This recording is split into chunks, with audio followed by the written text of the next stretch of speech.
Қарағайлы фабрикасына жаңа қалдық сақтау орнының құрылысы қарқынды жүргізілуде. Қақаған қысқа қарамастан қазіргі уақытта қалдық сақтау алаңындағы құрылыс жұмыстары тоқтатылмай құрылғылар орнатыла бастады.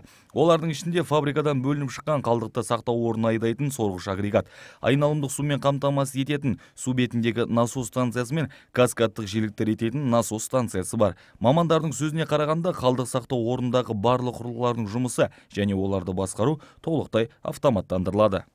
Бұрындары мұндай шаруашылықтарда басқа насостар қолданылатын, қазіргі уақытта олар қалқып жүретін понтонға орналастырылған және олардың өнімділігі өте жоғары болып табылады. Яғни біз өндірістік жағдайымызға сәйкестендірілген құрылғыларға ғылыми тұрғыдан тапсырыс жасадық. Соның нәтижесінде осындай суда қалқып жүретін насос станциясы пайда болды. Жаңа қалдық сақтау орнына деген қажеттілік өңдеуге әкелінетін руда көлемінің 2 есе артуынан пайда болды. Соның салдарынан өндірістік өңдеу қалдықтарында көлемі өсті. Қалдық сақтайтын орынның жаңа жобасы қажетті экологиялық нормаларға сай жасалғандықтан жер асты сулары мен ауаны ластауға жол берілмейді.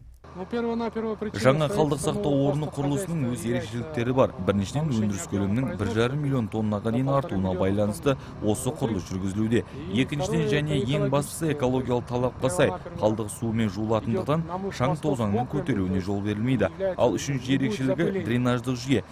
Яғни қосылған химикаттар, реактивтер қалдық ұлпасымен бірге сақталатын орнында тұндырылатындықтан дренаждық суға қосылмайды. Міне оның осындай басты ерекшеліктері бар. Жобаға сәйкес тоғаның бойында насос станциясымен бірге фильтрациялық канал жұмыс істейтін болады. Каналдағы су қалдық сақтау орнынан кейін қайтарылып тұрады. Алаңда фильтрациялық насос станциясына қызмет көрсететін станционарлық, дренаждық және жүзіп жетін насос станциялары, айлақ, жүзбе көпір, дренаждық подстанцияның қабылдау камерасы, қызметкерлерге арналған ғимарат пен трансформаторлық подстанцияның құрылысы салынады. Оған қоса магистралдық пульпа құбырының жанында авариялық бассейн де болады. Оның сыйымдылығы пульпа құбырын 2 қайтара төңкеріп құйып алуға жететіндей етіп есептелген. Бассейннің қабырғалары мен түбі аршыма тау жыныстарымен және тығыздалған балшықтан жасалған қорғаныс қабатымен көмкерілген. 3 түрлі карта бар, оның бірі авариялық бассейннің картасы.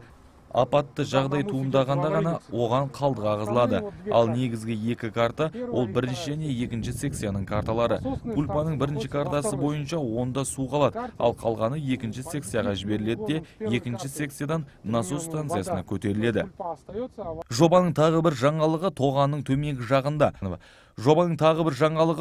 төменгі жағында 10 метрлік тереңдікте жер асты суларының химиялық құрамы мен судың деңгейін қадағалау үшін арнайы 3 бақылау ұңғылары орнатылатын болады. Жаңа нысанды 2013 жылы пайдалануға беру көзделген.